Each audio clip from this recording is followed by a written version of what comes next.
You asked me if tailoring is important. It's important for men and women, particularly men. Why? Because whenever you buy anything off the rack, it never fits your body perfectly. Like, say, for example, I'm a 40-42 regular jacket. I'm a 34 waist, 32 inseam. Like, I know my measurements, right? So if I go to a store and buy a jacket, it may fit me, but I still need to bring it to a tailor so that they can tailor it to my body. Everyone's body is different. Some men may have broad shoulders. Some men may have a little gut. Everyone's body is different. So you have to adjust for those nuances. And that's why you go to a tailor. Because if you don't, then it's just not going to fit properly. And it's going to look sloppy. And I've seen so many men, the sleeve length is too long, or they didn't bother to get the pants hemmed, and you have this excess fabric, and it just does not look good. And so tailoring is essential. Hi, everyone. Thank you so much for tuning in to a Fashion Moment podcast. Whether you're a fashion lover or just fashion curious, welcome. I literally love bringing you one-on-one interviews week after week with your fashion favorites. I get inspired every time, and I hope you do too. This podcast is not sponsored, and all of us here are freely giving our time because we all believe in this and we love it. I would love to continue this great work and bring you even more content, exclusive features, and live events in the years ahead. If you love the podcast or just want to support, buy me a coffee. Yes, a coffee. You can visit buymeacoffee.com/a-fashion-moment to become a fashion friend for one coffee a month, $5, or click the support tab to grab any amount you'd like. Again, that's buymeacoffee.com/a-fashion-moment. Thank you for supporting us. Now on to the show. Born and raised to Jamaican parents in Springfield, Massachusetts, stylist, on-air personality, and creative director Carlton Spence always knew that fashion was his calling. From an early age, Carlton recreated high fashion looks for himself and loved ones. He would later launch his decades-long fashion career in the buying offices of Jordan Marsh and Lord & Taylor department stores. Spence eventually took a position as a marketing manager in Boston with Mérité et François Gerbeau, propelling his career into visual merchandising, where he discovered his ultimate calling as a stylist. Carlton would later emerge as one of the top stylists on the gospel scene, working with artists like Byron Cage, Ricky Dillard, Hezekiah Walker, Shirley Caesar, and so many more. Spence has dedicated additional time as an educator in his current role as a fashion merchandising professor at LIM College, where he shares his expertise in styling, merchandising, and the fashion business. In this episode, I sat down with Carlton to discuss his career journey, the importance of looking the part, the impact of fashion in the gospel industry, and what it takes to make an artist look their best. Check it out. Welcome, Carlton Spence, to a fashion moment. I am so thrilled to have you on the show because you've always been such an inspiration to me, taking time to, Carlton would come in and do his polls and we would have chats and, just hang out and talk, when he had a moment, because he was always very busy and still is. But, it's just all the stories and words of encouragement and, Carlton and I, we're church folks, the Black church, like that is us. So the very fiber of who I am. The fiber, so that's why the subtitle of this episode, I had already, when I talked to you, I was like, I've decided it is the gospel according to Carlton. And I'm so excited to have you here. So I love it. Let's get into it. So let's start from the very beginning. Where are you from and where did you grow up? Okay, so I was born and raised in Springfield, Massachusetts. Both of my parents are Jamaican. My dad is deceased, but my mom is still here. She just turned 81, actually. Wow. Yeah. So I was born and raised in Springfield, Massachusetts. However, I was raised by Jamaican parents, and anyone who was West Indian, I was raised with I wouldn't say an iron fist because I wasn't beat when I was a child, but it was a very strict household. Very strict. We had our chores. I went to private school. Wow, I didn't know that. I went to private school, went to Catholic school from 1st grade to 8th grade. And then for high school, my mom gave me the option to finally go to a public school. And I went to classical high school, which was a college preparatory. Oh, wow. High school, which is now turned into condominiums, actually. Wow. I was the last graduating class, actually, before they turned the building into condominiums, actually. Wow. Yeah. So born and raised in Springfield. How did you, were you into fashion, when you were growing up? What was your first experience? Or you were like, yes. So funny you asked that. Yes, I was always into fashion. I remember my mom. I was a husky child. Okay. So it was I won't say portly, husky. So I was a big, chubby. Yeah, you got muscles too. Yeah. And so my mom used to buy me Sears Tough Skins. I know I'm going way back now. No, I actually remember that. But you remember the Tough Skin jeans? Yeah. And so, but I remember for church, my mom would shop at this specialty store called Anderson Little, and it was a men's specialty store. And I just remember her, getting my navy blazer. So it was really my mom who kind of shaped not who I was. It was kind of my mom who showed me the importance of buying quality clothing. Let's just say that. And I remember at 11 years old saying to her, can I buy my own clothes? And she was like, well, when you get a job, you can buy your own clothes. So when I turned 14,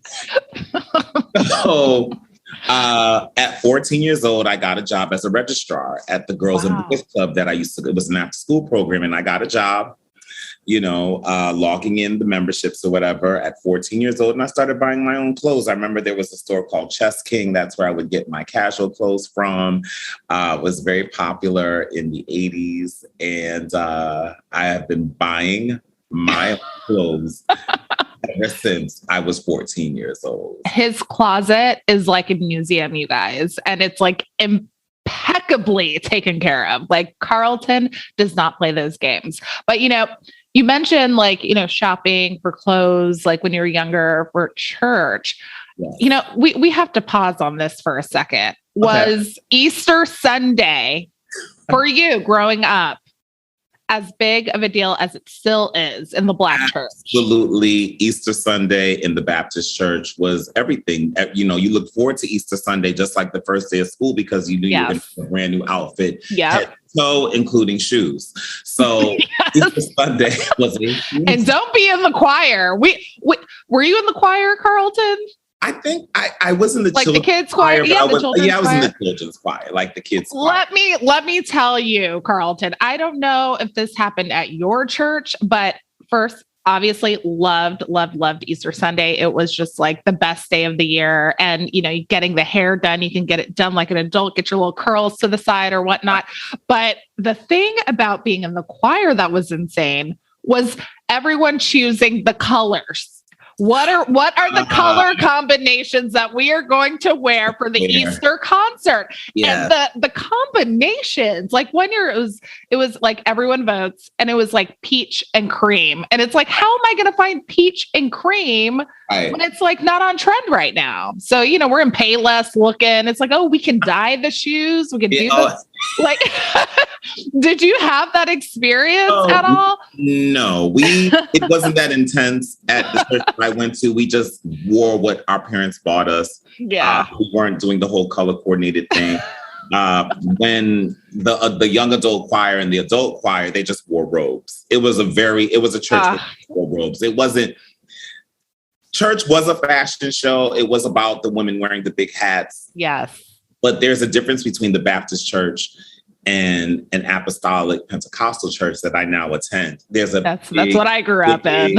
Okay, there you go. So there's a huge difference. So when I moved to New York in April of 1996, I joined the Love Fellowship Tabernacle, the Kingdom Church, which Bishop Hezekiah Walker, who was not a bishop then, but is a bishop now. I joined that church in 1996 and have been a member ever since. We're going to get there because we need a full rundown of one of my favorite looks of yours of all time. My gosh, which is the cape that you had made. But we're gonna get into that later. But starting with your early life, who were some of your fashion and style inspirations? Like, were you reading the magazines? Were you looking at what folks are wearing on the street? Like, how did that come to you? Okay, so like, who was it? Was it Grace? So, well, it's funny that you say that because I remember I would read GQ magazine as a young man. I should say as a kid, actually, I read GQ magazine and Vogue. And I remember, and I guess I was styling back then, like what I would do is I would see a look in a magazine and I would dissect it and say, okay, how can I recreate this look for myself? And, I was working at the time, I was 14, 15. So I literally, my sister still reminds me to this day, I was very preppy back then, very clean cut. The jeans had to be, they weren't creased, but they had to, everything was just so. I had the Lacoste cardigan that matched if I had a pink Lacoste cardigan, it would match the pink socks. And I would have a pink Oxford shirt. Like I was already dressing monochromatically and didn't even know it at the time with penny loafers. And penny loafers were my staple in black and in cordovan. Love. And of course the belts match. But anyway, so what I would do is I would look in a magazine and take those pieces, like, and for example, there was this sweater vest. I'll never forget. It was this gray cable sweater vest. And I just looked all over the city for it. And I finally found one very similar. I paid $70 for that vest. And my sister was like, you were crazy. Like $70 was a lot. Yeah. Then. And it still is a lot now for a sweater vest, right? She remembered how much it cost. So thinking back, I didn't care how much anything cost. If I wanted it, I was going to get it. Amen. And that's how my style was formed or shaped or molded, I should say, by reading the magazines, because I didn't know what a stylist was at 14 and 15 years old. I was living in Springfield, Massachusetts. There weren't any fashion schools. There was no internet. So my inspiration came from going to the mall and reading magazines, to be honest with you. Oh, wow. I can tell you what changed my life, though. Ebony Fashion Fair. Really? Yes. So as a fundraiser, I mentioned that I went to a Boys and Girls Club. They would bring the Ebony Fashion Fair to Springfield Symphony Hall every year. Wow. For the first time, I think I was like 9th grade or 10th grade. It forever left the most indelible impression on me. I'll never forget. The host, her name was Shayla Simpson. Her face was beat. She sat like so. She sat in a breakfast chair at the left-hand side of the stage and did commentary that they do not do anymore. No. And these models, although it may be called campy, if you will, or theatrical modeling, if you will, but they really showed the clothes. Like, I mean, I never saw a dress that was a mini skirt and then all of a sudden the model shimmies and it becomes a gown and and then, this model has a cape on and then she twirls, the next thing it's reversible. And I'm like, oh my God, I was in complete awe. And I was like, okay, that is what I want to do. Wow. So I want to be in fashion. And so that was a pivotal moment for me, seeing that. I had never saw couture clothes in real life before. Wow. That was a turning point for me. Thank you, Ebony. Yes. Thank you. They need to bring stuff like that back. Oh my gosh. Right? I wish they could do some sort of anniversary or something and do like a 10 city tour or something. It would be amazing. I'm like, hey, Marielle. Hey, Miss Marielle Bobo. She's been on the good. show. That's a really good idea. I need to get in her ear back. Listen, you guys need to reinvent that because that was genius. No one was doing that at the time. Nope. No one doing that. No, especially for Black people. For Black people and exposing us to couture. In such a beautiful way. In such a classy and beautiful way. Yeah. Absolutely. Yeah. So how did you end up in New York? Oh, wow. Okay. How did that happen? All right. So I have to go down the timeline, but I'm not going to bore you. I'll be quick. So I went to University of Massachusetts at Amherst. And I have to mention, while I was there, I studied fashion marketing. However, there wasn't a fashion design program there. Mm-hmm. But I knew how to sew. I was self-taught. How I taught myself how to sew. My grandmother used to sew. My mom used to sew. My sister used to sew. She sewed at the Boys and Girls Club. They taught the girls how to sew. And of course, the boys had to be on the boys' side playing pool. It was so stereotypical now that I think of it. It was such an environment. Now that I think back on it, it was such a stereotypical environment where you literally had the boys' side and the girls' side. Wow. Why was there a boys' side and a girls' side? And why on the boys' side were there pool tables and bumper pool tables? And on the girls' side, they're learning how to cook and how to sew, and they have arts and crafts. When I think about that, I'm like, wow, that's so... Conditioning, societal conditioning, yeah. Yes, but guess who was always on the girls' side? Uh-oh. Me. Uh-oh. So, I was the one excelling in arts and crafts and taking sewing classes. And I remember watching my grandmother make a shirt for me. It was like a gingham fabric, this brown gingham fabric. I'll never forget it. Seersucker fabric. She cut the pieces with no pattern. I swear to you, and made this shirt. And I was amazed. So you know what I did? I took a pair of shorts, I took a seam ripper and ripped it apart. And I created my own pattern and made my own pair of shorts with a zipper and pockets. And it was pleated. Stop. At 14 years old. So I made my first prom gown at 14 and charged the girl $50. Stop it. Annual and borrow pattern. So wow. How did I get into, the question was, New York. New York. Okay. University of Massachusetts, I graduated in May of 1989. So now I'm telling my age. And so, again, I mentioned there wasn't a fashion design program. However, what I did, I took it upon myself as a sophomore to do a fashion show. Wow. I had to petition the different student organizations for money. We held it in the student union. It was well received, so much so my senior year, I did another show, but this time we had a hair show.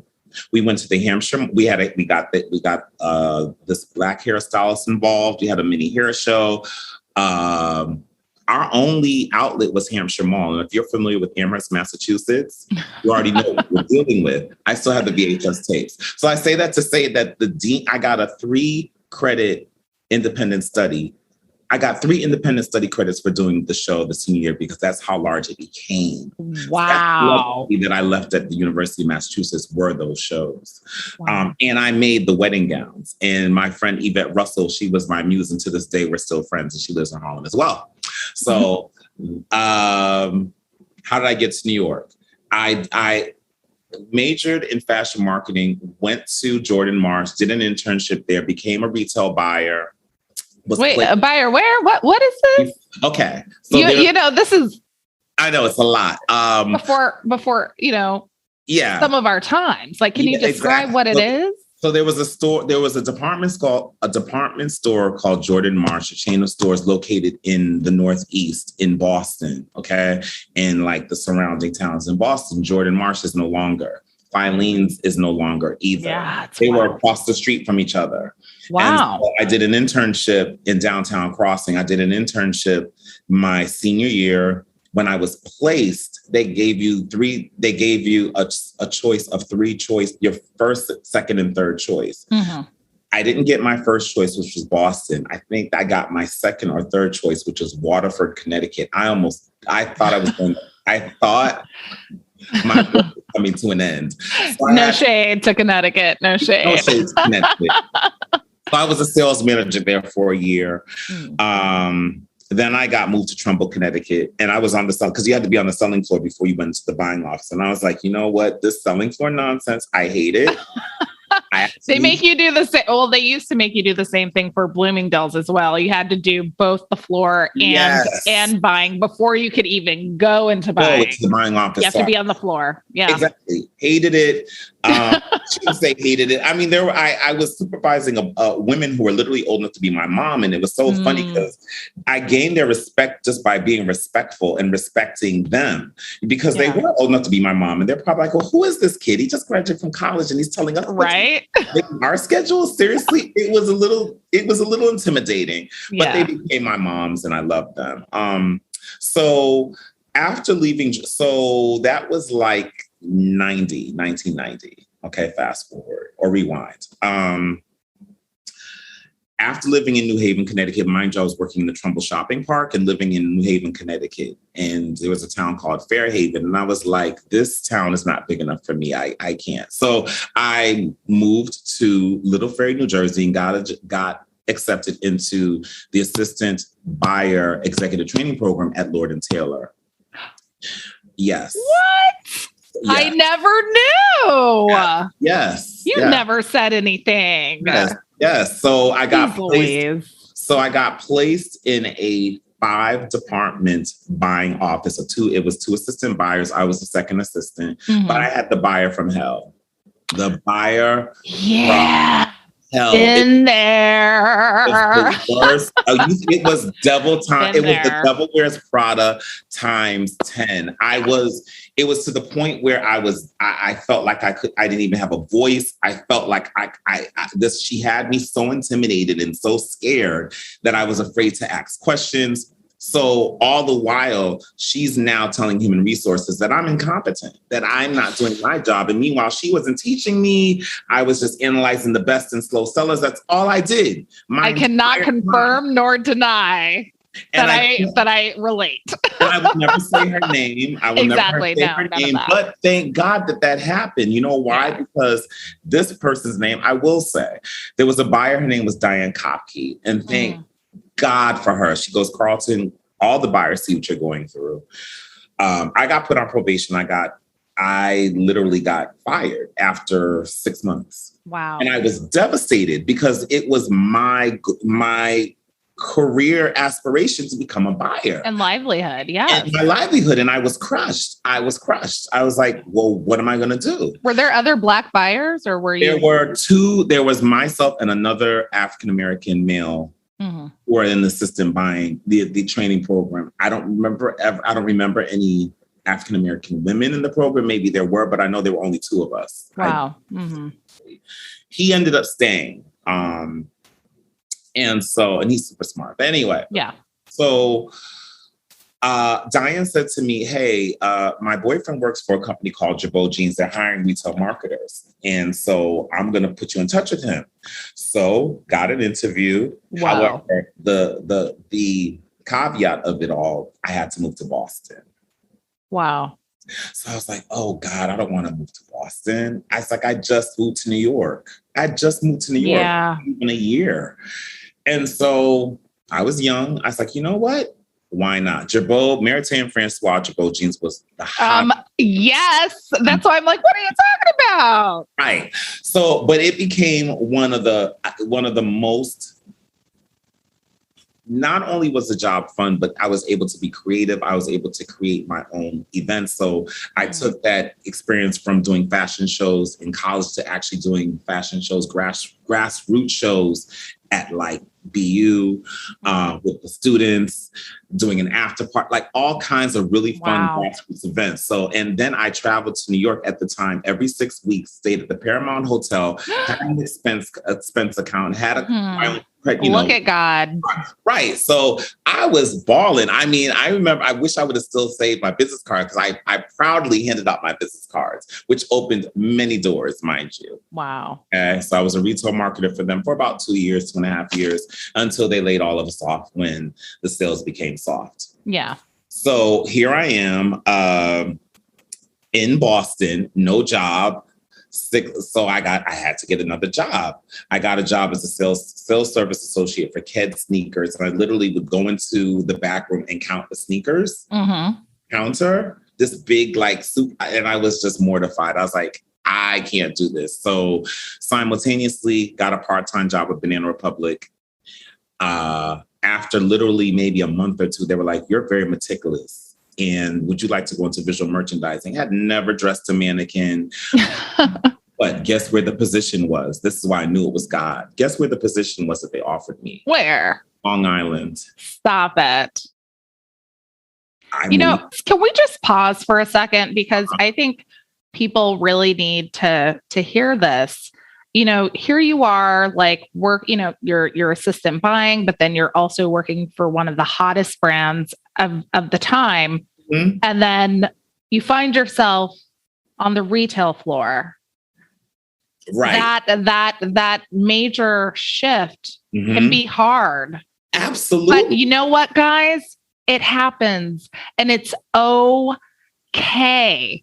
I've been there several times. It's like, living my high life in New York and then moving to DC, trying to get my life together on the selling floor of Cusp in Georgetown. What's up, ladies? Made some really great friends and even ran into someone that was also a buyer back in New York. And that's how I knew it was just, it's like, oh my God, like, oh, you're here too. Okay. Like, it's okay.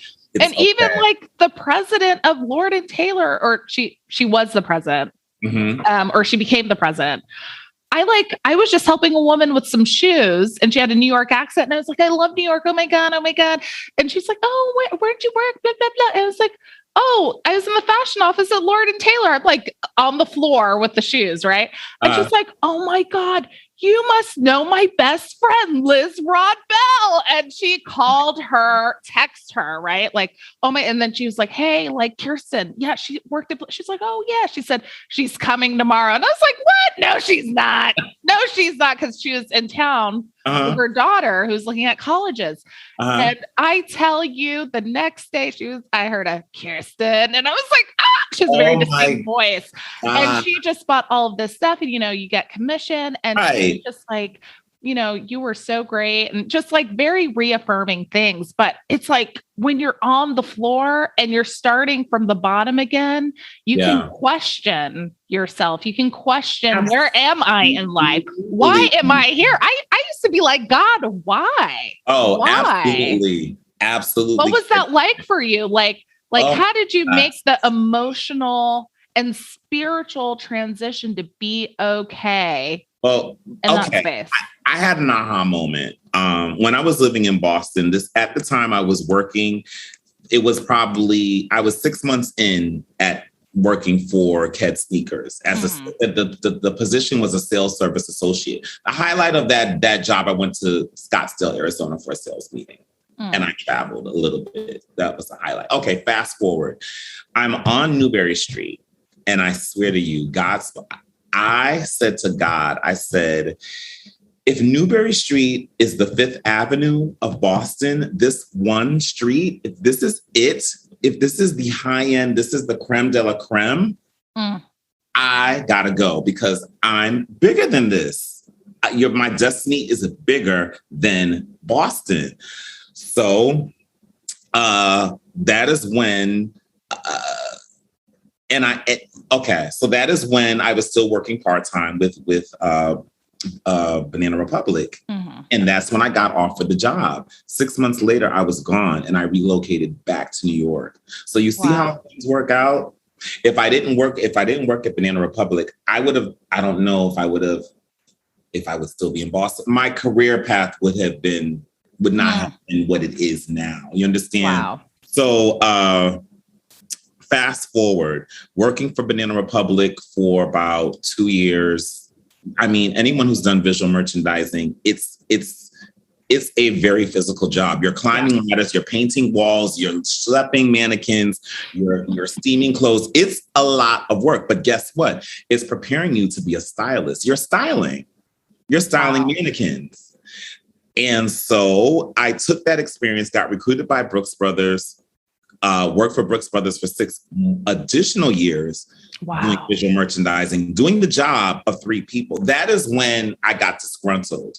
Now I was like, okay, I'm doing the job of literally 3 people. Yeah. Okay.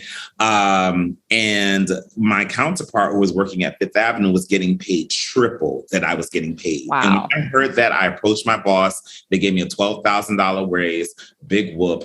I was like, you know what?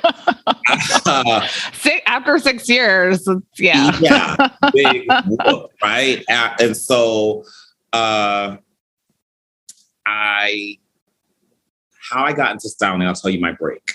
So I was working at Banana Republic at the time. My sister and I decided to take photographs in my apartment in Queens, right? So I meet this photographer who lived in Brooklyn. He says, Carlton, I have the proofs or the images, right? You select. But I want you to meet me in Queens at my friend Lisa's house. He was dating her at the time. Anyway, that's another story. I was like, why do I have to go to Queens, Colin? I don't know her. Right. So somehow we get on the topic of styling and what I do.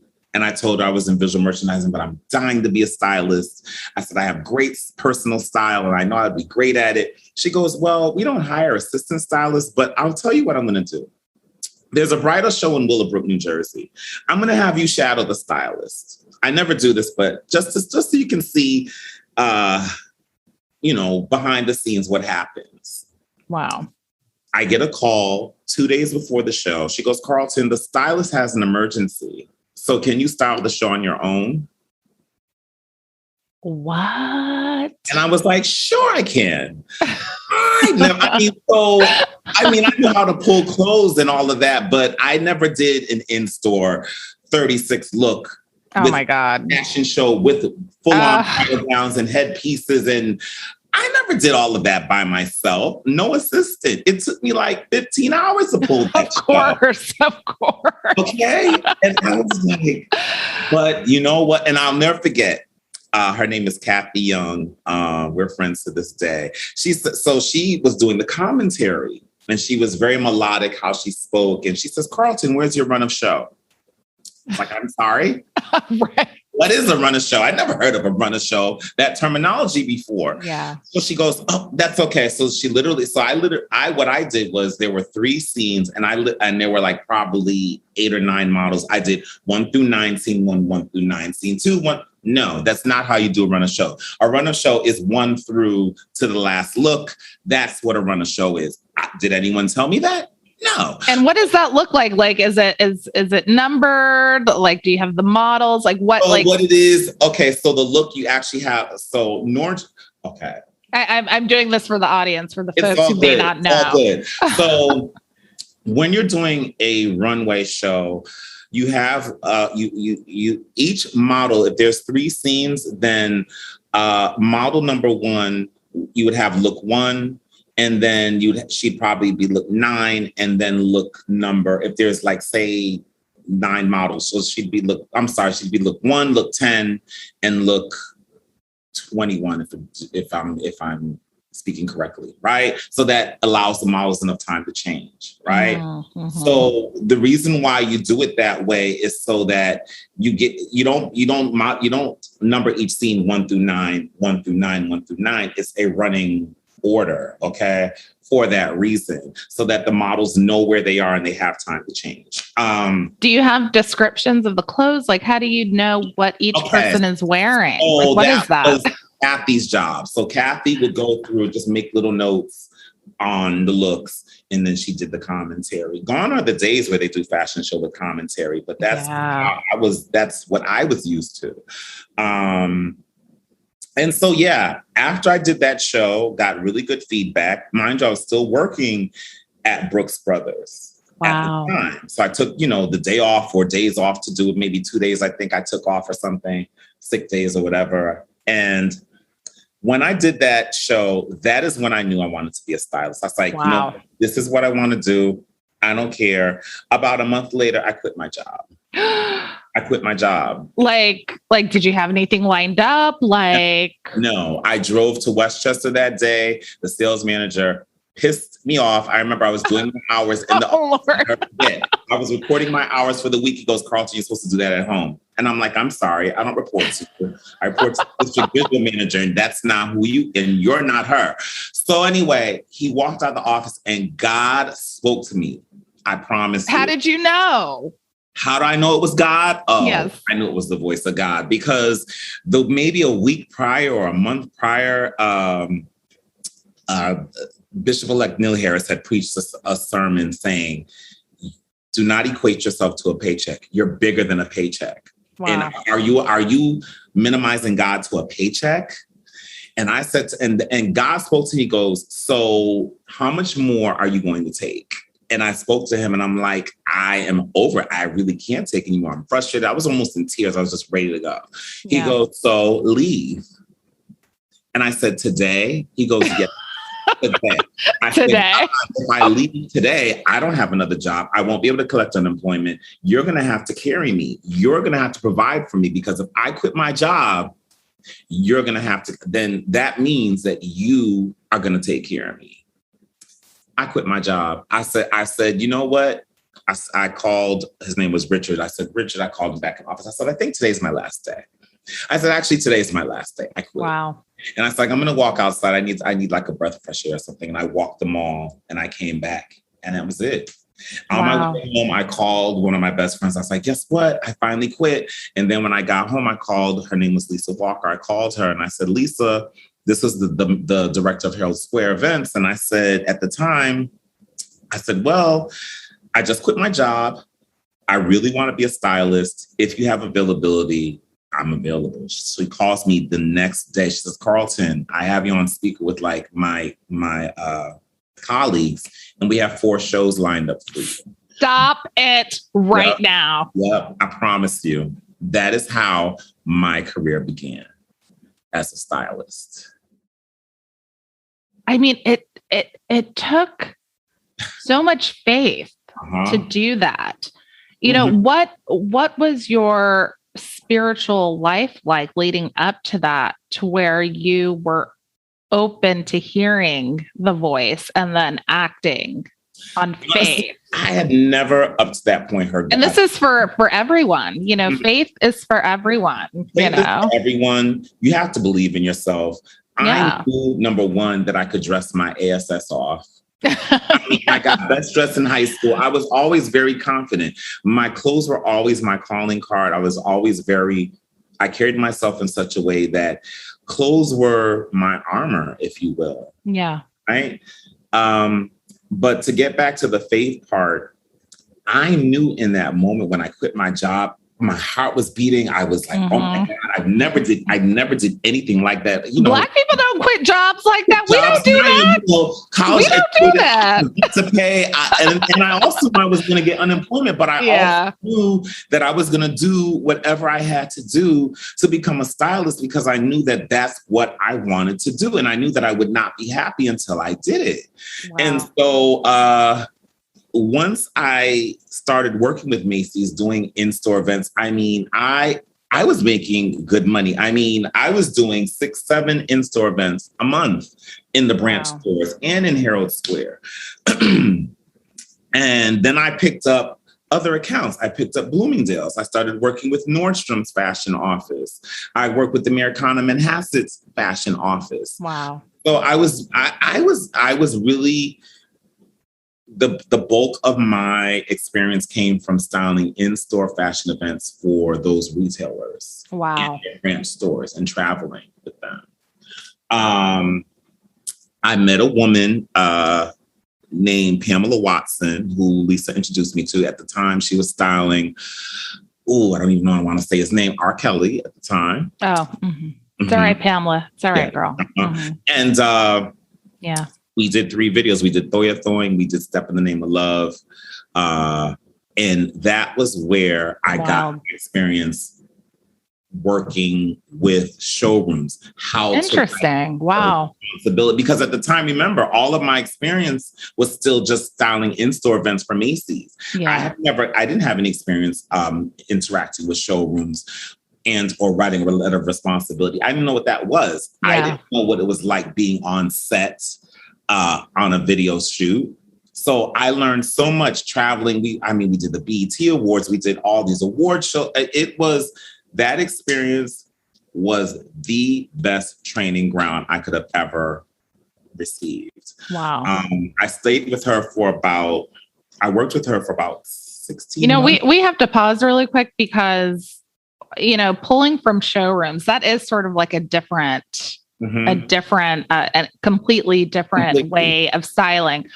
What were some of the lessons that you learned as you were doing that, especially as you're dealing with different showrooms? And how does that process work for those who may not know? What I learned is that you always have to look the part. Even if you're doing returns, always look the part. What is a return? Oh, okay. I know I have to not everyone knows. We have listeners in Alaska. Yes. What up, Papa? All right. So I'll just use this as an example. So Step in the Name of Love was a huge video. If you remember, it was on a yacht.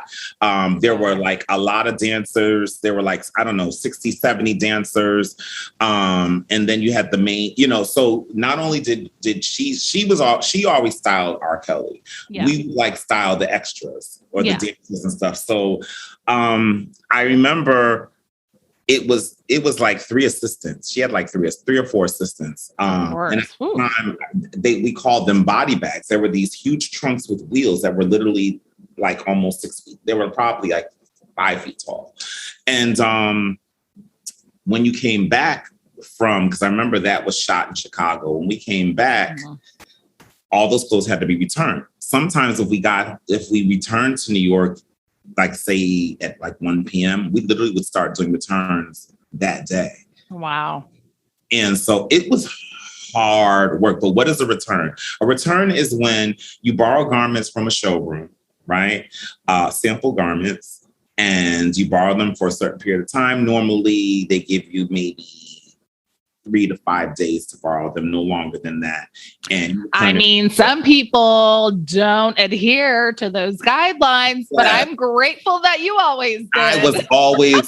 Yes, it's so important because that's how you build trust. And say, things happen. If something gets spilled on a sample, you dry clean it, but you're very upfront with the showroom and say, listen, I had to put a piece in the dry cleaners, and do you want me to return everything or do you want me to wait? And you just communicate. So I learned that communication is very important in order to build trust. And you return the clothes in the condition that you borrowed them. And that's something that Pamela did not play. And that's why I was the way I was when I started pulling with you at Lord & Taylor. You were impeccable. I was like, Carlton, borrow whenever, because he is going to bring it back on time. Right. In a wonderful condition. You're one of the best. Thank you. Thank you. A+. Thank you. So Pamela also, she gave me the opportunity to style my very first album cover. And the client was Keith Wonder, the artist, I should say, was Keith Wonderboy Johnson. He sings quartet music. And he actually just sang on Ricky Dillard's last album as well. And he and I actually had a conversation. Yes, we had a conversation about a month ago. And he said, you don't realize, but you were at the top of your game. You were highly sought out in the gospel music industry then. Wait, how did you even get connected to the gospel industry before that? Because that's the thing. So Pamela, she was supposed to do that cover. She gave it to me. Wow. That's how I got my break. And that was my very first album cover that I styled on my own. Wow. Okay. And from there led Byron Cage, Dietrich Haddon, Hezekiah Walker, Shirley Caesar. Oh my God. What was it like dressing Shirley Caesar? I love me some Shirley Caesar. So let's just say she loves St. John. She loves St. John. I had to bring St. John to the set, but I didn't have a St. John budget. So what did you do? So I have, and I still have to this day, an American Express Gold card. I charged it. Yeah. But I was like, what was I thinking? Because if anything happened to it, it would have been on me. Yeah. So, but it's Shirley, Shirley. It's of course, I wanted to have key pieces. A legend. Yeah. And I remember pulling Terry John, and we ended up shooting her in this Terry John beautiful. Oh, yeah. two-piece suit, which I thought was appropriate. Perfect. For her. And, I have to ask really quickly, though. I think that sometimes when people think of gospel artists, they may not connect fashion to it. Like, oh, I mean, like, is it important? Or, I think that, initially maybe people would automatically connect like Mary Mary, since, they had that big hit Shackles, and, they were talking about Gucci and, all these other labels in their songs. But I think overall for gospel, people don't always make the connection to the importance and the significance of fashion in gospel music. Fashion is huge in gospel music. They have an award show called the Stellar Awards, which is equivalent to the Grammys in the gospel music industry. And so I had the opportunity to attend several Stellar Awards in the past, styling artists for not only the red carpet, for also their performances as well. And a lot of times I would get things custom made for the men, particularly Byron Cage. I styled him as well in the past. And I currently style Ricky Dillard. But I say that to say that gospel, so you would think because it's gospel music that there's a certain standard, right? You want the artist to look a certain way. But just because you're singing gospel doesn't mean that you have to be, as a woman, wearing a blouse buttoned up to the top. Oh, Lord, no. And a dress with the hemline all the way down to your ankles. There are some churches that have very strict rules, right. and that's okay, y'all. We're not, pointing any fingers, but we're saying there is a space. There is a space for creativity. There's a space for creativity because gospel artists are artists, and as a stylist, you're creating their image. And so for me, I'm big on color, and I'm big on mixing prints, patterns, and textures. And I styled a plethora of men. I was well known for just styling male artists. And the way I would introduce color to them was by way of pocket squares, or by, maybe dressing a man in a suit with a striped shirt and a paisley top, and those blazers that you would pull, Byron was wearing some, I think it was like a brocade, gold and black situation. And I was like, well, okay, Carlton, I see you. Yeah. So, but it's also, as a stylist, you have to listen to the artist and enhance their personal style, enhance who they are, not change who they are, but just enhance who they are. Because if you're putting something on them that they're not comfortable in, they'll let you know. And so I learned that early on, that it's not about me. It's not about what I like. It's about honing in onto what I think the artist is going to like, and what I think that is going to make that artist look their best, right? Yeah. How do you make that balance between something that they may be comfortable with, and then presenting something that might push the boundary a little bit, or like you mentioned, enhance? How do you paint that picture for them? Well, I'll use Ricky Dillard as an example, because I've been styling Ricky now for 10 years. Wow. Okay. And when I first met Ricky's from Chicago. And if you look at any of Ricky's album covers prior to me styling him, and this is no criticism to Ricky, but at the time, big oversized suits were in. Yeah. Okay. And Chicago had a certain style. R. Kelly's from Chicago. R. Kelly was known for his gaiters. He would wear his gaiters with this almost zoot suit looking. Yeah. And that was just his style. So I say that to say Ricky had a very similar style, wearing really boxy clothing. And I felt like it didn't complement his body type, because Ricky is very slim. Yeah. And I had a conversation with him. I was like, I'm not going to dress you that way. I'm going to make, I feel that that's not modern. Yeah. And I feel that when you wear clothes that fit your body, it actually looks cleaner. And so if you look at Ricky now, it's a complete 180. Wow. Even his personal style, I feel, has changed because I started work with him. He has a great sense of style on his own anyway, which I love about him. He'll wear anything. That's why I love styling Ricky.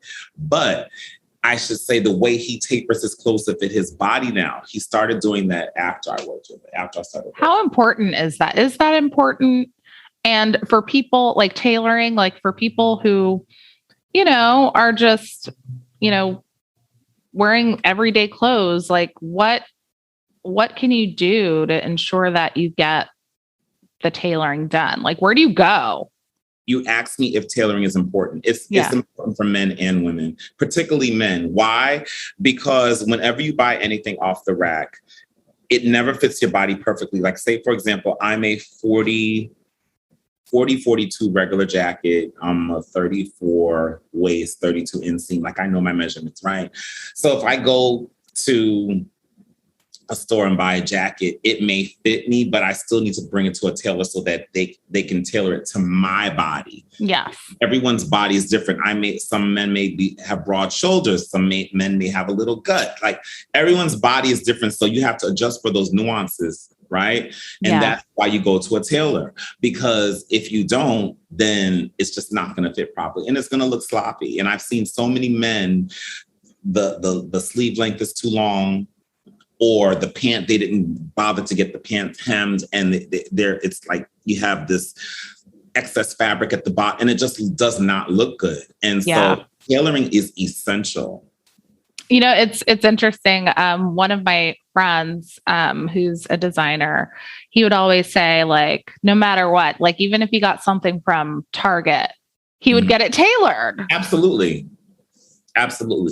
Well, it depends on the cost too, because sometimes if you're buying from Target, then the tailoring cost probably costs more than you paid for it. So, well, he was saying, like, it just looks more expensive, like it just fits better, it just helps your overall look. And I had never thought about that. It does. And even dry cleaning, some of I don't know if this is true or not, and you can maybe correct me if it's not true, but he also mentioned dry cleaning, like the cheaper clothes, like actually extends the life more so than others. Is that true? Here's the thing about dry cleaning that a lot of people don't know. For men, you only have to dry clean your suits a few times a year. Like, unless you really, you do not dry clean back in the day, I was dry cleaning my clothes way too frequently. Wow. And actually, the solvents that they use will actually break down the fiber. Wow. Over time. So, men, if you're wearing a worsted wool suit, which is a year-round wool, you only have to dry clean that suit like once or twice a year. And what you do is that you alternate how you wear your clothes so that you allow the fabric to breathe, you allow the fabric to air out. You sometimes invest in a fabric brush to brush the dust off. You never store your clothes in those plastic bags because it is a fiber and it needs to breathe. Wow. And so, unless you spilled something on the garment, you do not have to dry clean your garments that often. So do you press it? Like, how, like, if there's wrinkles, like, what do you do? I use a steamer. I have an industrial steamer. I have like a real steamer in my bedroom that I steam everything. Yeah, I have a handheld. I don't even have an iron. I have an iron, but I steam everything. I'm like, shh. It's so much boys' clothes and everything. I'm like, come on, guys. Better and so much quicker. Unless I have like a dress shirt that I really like iron. Yeah, starch it out. I really don't really iron anymore. I use a steamer. I actually need an iron. But the steamer's good. Yeah, great. Well, that is so funny. So you are a professor. Mm-hmm. How did you transition into teaching? Like, was that something that you always wanted to do? Like, how did that opportunity come up for you? Well, first and foremost, I consider myself an entrepreneur. Okay. Mm-hmm. As a stylist, I was running my own business. I had to file paperwork to become an LLC. So Style Evolution is an official LLC. And it taught me how to run a business, how to manage my money. To answer your question as to how I became a professor, as an entrepreneur, I'm always looking at new ways to make money. And I used to always equivocate a new opportunity as making more money, right? Interesting. So a colleague of mine was teaching at the college, and they had a high school summer fashion lab, which was a program where students would come in from all over the country. We had a dormitory where they could stay in New York the courses were a week long. Wow. And you basically, what you would teach during the semester, you would compress it and teach that same course for non-credit within those 5 days. So I was like, he's like, would you like to teach a styling class? They're looking for people. I was like, oh, that should be fun. Little did I know that I had to write my own curriculum and come up with it. I mean, I thought that they were giving it to me and I would execute it. No, you have to write your own curriculum as a professor. You write your own syllabus.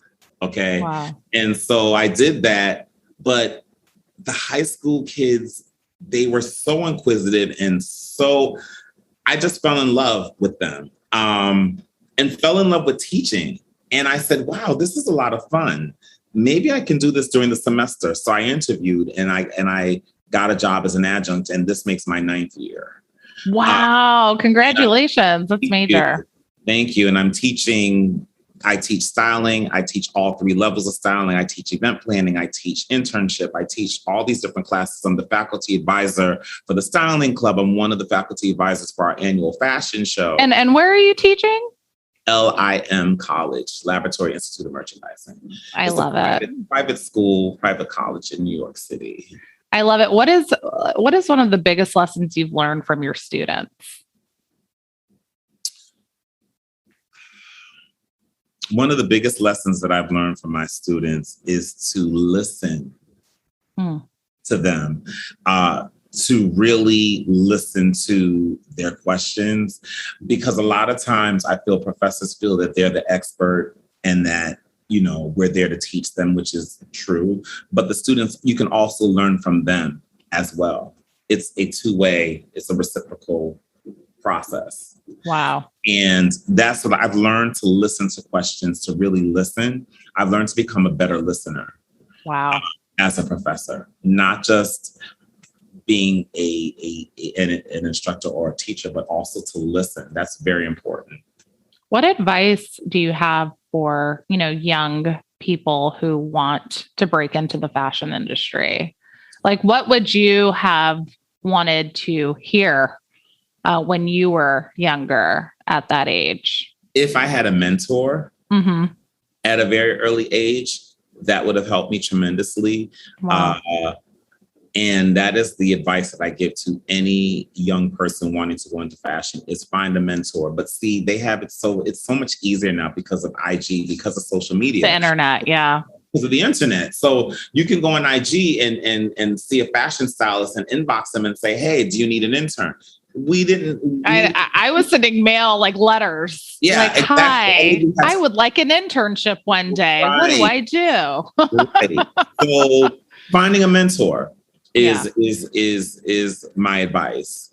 Finding someone in your industry or that you aspire to be and shadow them. I love it. That's how I became a stylist, by shadowing Pamela and learning from her and eventually being able to do it on my own. I love it. So I'm going to bring it back a little bit. Who are some of your favorite go-to designers? Because your closet is, you guys, every time Carlton steps out the door, even now he's inside, he's always impeccably dressed from head to toe. So who are your go-tos? Who are my go-tos? See, it's like I'm somewhat impulsive as a shopper. Like if I see something, if I see a piece, I'm like, if it'll stop me dead in my tracks, I'll be like, I need that in my life. I have to have that. But in terms of menswear designers, I have so many different designers in my closet. I don't just have one favorite designer, but if I was to say a designer whose aesthetic that I admire and that I like would be YSL. Why? Yeah. Because they always remain clean and classic, and they always remain true to their brands. I love Gucci, but I love Gucci's footwear. Like I love I have a lot of their sneakers and in their shoes, which Gucci is known for. Yeah. I feel like their aesthetic now is it's very vintage inspired. It's very it's all about textures and patterns and all that stuff. And I don't really dress busy like that. Yeah. You will. I'm very clean. So my aesthetic has always been clean. So I would say YSL. I would say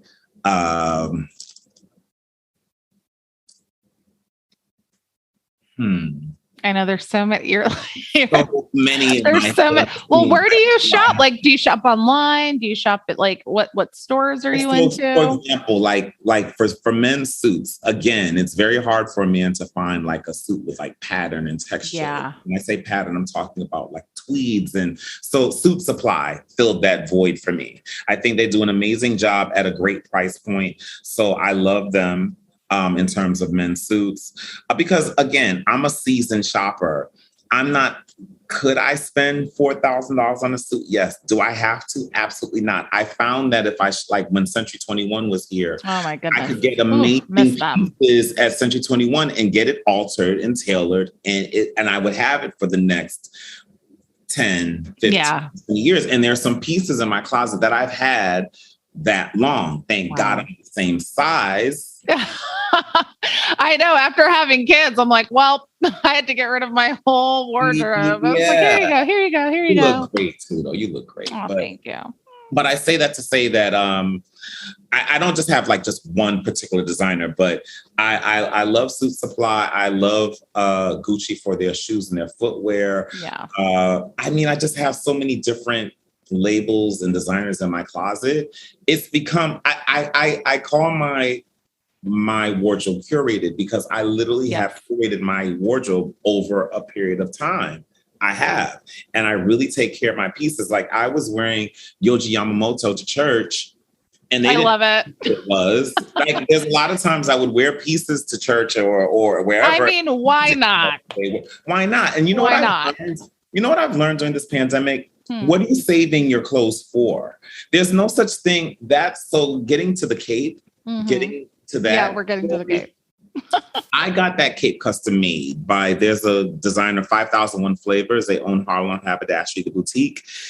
That cape was made about 8 or 9 years ago, maybe 8 years ago. And this is for Easter Sunday, y'all. He had it made. It was for Easter Sunday, but this was the trade-off. I did a fashion show with them. It was called Cold Purple. And it was on the Intrepid. So because I helped them with the show, they didn't pay me in cash, but he said, we'll make a custom look for you. I bought the fabric. So I bought this beautiful powder blue tweed fabric that was to die for. It looked like Chanel. And I bought this cashmere camel fabric with this orange lining, and it was a double-breasted cape, and it was actually Dolce & Gabbana. It was an exact replica of Dolce & Gabbana. And when I wore that, people were like, and this is way before men were wearing capes, by the way. Yes. Like 9 years ago. When I saw that, I was like, screw that. And right. I had the fedora. I remember it. You showed me the footage. I said, "Excuse me." Yeah. So I knew when they did offering, I was like, "What?" So what went down? Well, I didn't wear the cape. The cape was just like my. I didn't wear it like that. Was just my entrance and my exit. Of course, I didn't have it on the entire time. Of course. But I will say that to say, I went to the Americana in Manhasset about 2 or 3 months ago, to visit a friend of mine that works for Hirschleifers. And I said to myself, you know what? I never wear this cape casually. I always wear it with a suit. Why don't I wear it casually? So I put on a hoodie, I put on some ripped up jeans, I put on some Gucci sneakers, and I put the cape on. And I put some sunglasses on. And when I tell you, I was in line at Hirschleifers and people were like, trying to figure out who I was. But I told them that I was here to see who I was there to visit. Mhm. And she said to me, she says, Carlton, you have no idea. Not only was the manager, the security manager, and someone else kept saying, you have an important visitor. You have an important visitor. And she came and she saw me. She was like, oh my God, you look like money. And so I cannot.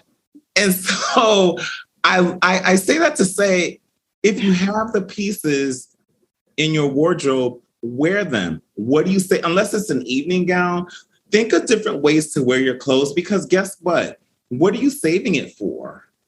What I've learned during this pandemic, Kirsten, is that life isn't promised. And I'm not going to preach, but life isn't promised. And you know what? Like, I don't like, that is why when I leave my house, I look the part wherever I'm going. I don't care if it's to the corner store. I throw He really doesn't, y'all. Matches. I really do, because I just feel that that's become my wardrobe, and my clothes are part of who I am. It is. It's part of my identity. And I take pride in that. And it's opened doors for me. And anyone who knows me knows that about me. You understand? And I love it. Haters too. Of course, it happens. It happens. And then Dare to be. But before we wrap up, I have to ask you the question. I always think it's so great how you have styled all different kinds of bodies throughout your career, even when it was not traditionally accepted in the fashion industry as it is now, especially Black bodies, for proms and fashion shows for the young ones. You have always extended yourself beyond sort of the more industry focused events and people. Absolutely. I feel everything that I've done was always prepared me for what's next. Always. And when I think back on all of the shows that I've done and styled at the department store level, petite shows with Jones, New York. I mean, all these brands are no longer. These Her events, which were plus size shows with Clinton Kelly. Traveling. Oh yes, Clinton. Yes, he's so nice. I would, so he, I learned a lot from him on how to dress a plus size woman, dressing children, prom events. So saying all of that, I say all that to say that at LIM College, when I went to my very first fashion show with them, which was 9 years ago, I was like, this isn't how it's supposed to be done. I can really teach them how it's really supposed to be done. And myself and Terrence Coffey, we came in and we completely brought the production level of their annual show, like here. And so to the point now where they now market it on their website, like it's the first event that the accepted students see. So it's such an important event. But I say that to say, if I did not know how to dress all those different bodies, how could I? What I love about our show is that it's all inclusive. We're not they're student models. They're not all 5'11" or 5'9" and a size 2'4". No. 5'2".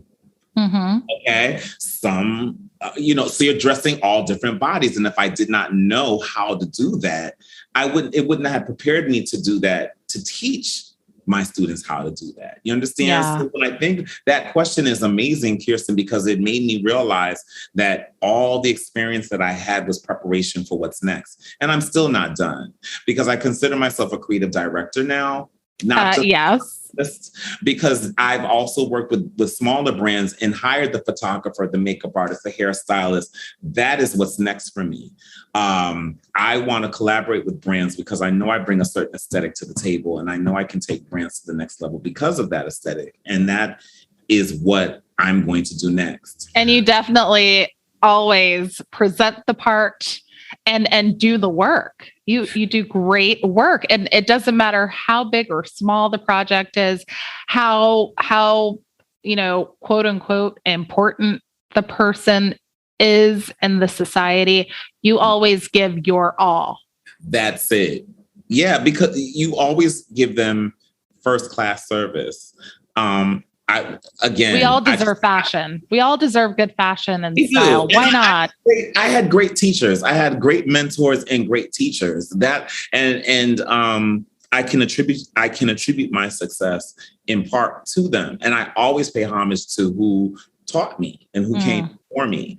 And, I'm a man of a certain age. I'm 54 years old. You look good, y'all. I'm telling you. My birthday, August 5th. And I say that I can't with you. I'm not trying to schlep Romy. Nope, there is a time when the schlepping stops, okay? It just stops. It must. And I'm like, I look at these stylists and I was like, been there, done that in my 30s and 40s. I got into styling late. I was like 36 years old. So I had started late in the game.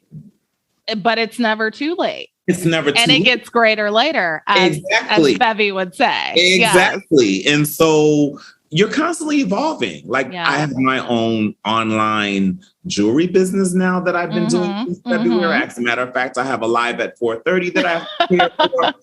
Yes. But I just say that you're constantly evolving. Yeah. And just be open to new opportunities. I never thought I'd be selling costume jewelry, $5 costume jewelry. I was like, oh my God, $5, my brand. All I kept thinking is, this is going to cheapen my brand. It's going to cheapen my brand. Can I tell you how many people have said that what a light I am at 4:30 on Fridays that they look forward to watching, because not only am I selling jewelry, but I educate them and it's fun. It's like QVC. So I say that to QVC is so fun, so addictive. Always, you never know who's watching. Wow. You never know who you're inspiring, even when you're not trying to inspire. Even my health journey, like everyone gained the COVID-20 or the COVID. I know. I gained a good 15, a good solid 15, almost 20 pounds. There's either a plus or minus for most. And okay.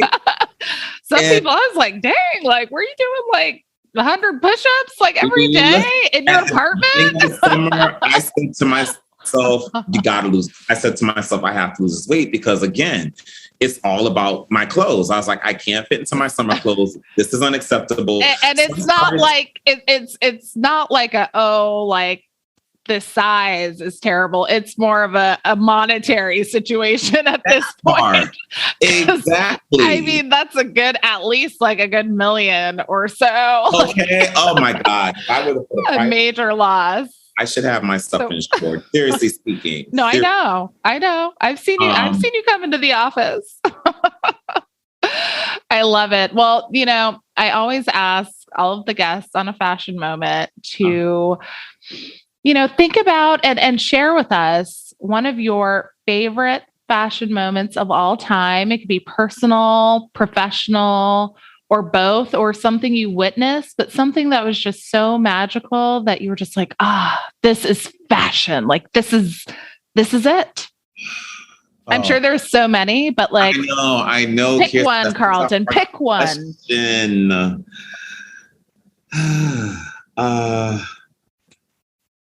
Okay, aside from Ebony Fashion Fair, that was like, indelible impression. Or even one where you're just like, oh my God, like I'm a stylist. There's so many. I know. Okay. So Jonathan McReynolds is he's a Grammy Award winning gospel artist. And at the time when I was styling him, he was nominated. He was a Grammy Award nominated artist. Now he's a Grammy Award winning artist. But I remember styling him for the Celebration of Gospel with India Irie. Oh, wow. And when I had a car pick me up this is the thing, like, budgets in the gospel music industry were never are different from budgets in R&B. It just is. Yeah. And so when I had that Suburban come to pick me up at my hotel to bring me to the venue, I was like, I arrived. At that moment, sitting in that car by myself, I said, you know what? This feels good. Like, this is kind of amazing. Like, this is when you think of a celebrity stylist, that's what I would think of, being picked up in a Suburban, dropped off at the venue to work with your client. You understand? And being on the red carpet with him, that was a full circle for me, because that didn't always happen. Okay. And another thing I want to say about styling, it's not just about being a celebrity stylist. There are so many different, there's just so many different elements in terms of styling, styling for in-store events, for for department stores, styling runway shows. It's not just styling a celebrity. And I think a lot of young people coming up, they look at IG and they feel like if you're not a celebrity stylist, you haven't made it. Right. Like you're no one. Yeah. You're no one. And that's not true. You could do catalog styling. There's three main specialties of styling. There's print and entertain. There's print. There's the entertainment industry, and there's image management. Because come on, the professor. Because now I'm talking with my professor hat on. But I say that to say that there's personal shopping. There's so many different ways to be a stylist. It's not just celebrity styling. So I had to get that out of my head too. And I also had to really give myself credit for all of the work that I've done. The book is coming. Yes, I'm excited. The book is coming because I feel that I have a voice, and I feel that I have a story to tell. And I feel that someone is going to be inspired after they hear my story, because it was not easy, Kirsten, getting here. It was not an easy journey at all. No. I didn't have agency representation. Yeah. So I had to fight for every penny that I made. Sometimes being shortchanged, sometimes, not really knowing how to negotiate my rates properly, being taken advantage of. Yeah. Unfortunately. But I still have an amazing body of work to say I have 17 album covers under my belt. And I have to ask you, Carlton, what is a gospel song that is near and dear and close to your heart? One that helps you get through some of these difficult times? Oh, For Every Mountain, Kurt Carr. By far, one of my favorite gospel songs. Brings tears to my eyes every time I listen to it. It says, for every mountain you brought me over, for every mountain you see me through. Yes. It's like, it just makes me think about where I've come from, where I've been, and where I am now, and how God has always been there for me, and how important it was and is for me to always put him first, always, and to always, whether I'm at work, just always being that light. Always letting your light show through. When you were at Lord and Taylor, a lot of times we'd have conversations. I'd end up preaching, and I did not preaching, but testifying, if you will. Yeah, testimonial. Yeah, testimony service happening in the fashion office. And God is everywhere, y'all. He's everywhere. And I've learned that, listen, like people, you just never know who's watching. You never know whose life you're going to touch. Just be a light. Like, I meditate now. I just do so many things differently. This pandemic has changed it's life-changing. Yeah. It's been almost 16, 17, maybe 18 months later, and we're still wearing masks. We're still social distancing. We're still not being able to hug and touch like we used to. So I say that to say that be a light, be true to yourself.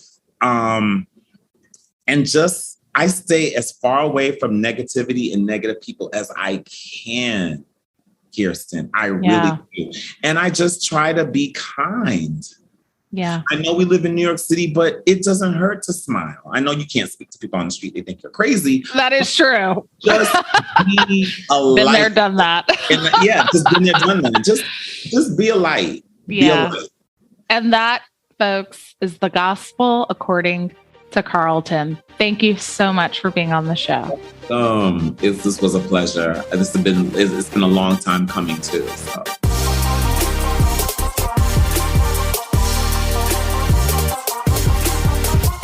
Thanks so much for joining me for this week of A Fashion Moment. If you like what you hear, we'd love for you to join our community of listeners and spread the word about the show. We also want to hear from you. Share your favorite fashion moments and dream guests with us by sending an audio clip or email to afashionmomentpodcast@gmail.com. Or you can tag us on Instagram at A Fashion Moment, and you could be featured on next week's episode. And don't forget to subscribe and leave us a review and let us know what you think. Until then, see you next time for another fashion moment. Podcast production by Rebecca Rashid and John Taylor Williams. Digital media production by Megan Porras. This recording carries a Creative Commons 4.0 international license. Thanks to Patrick Patricios for their song, Hot Coffee.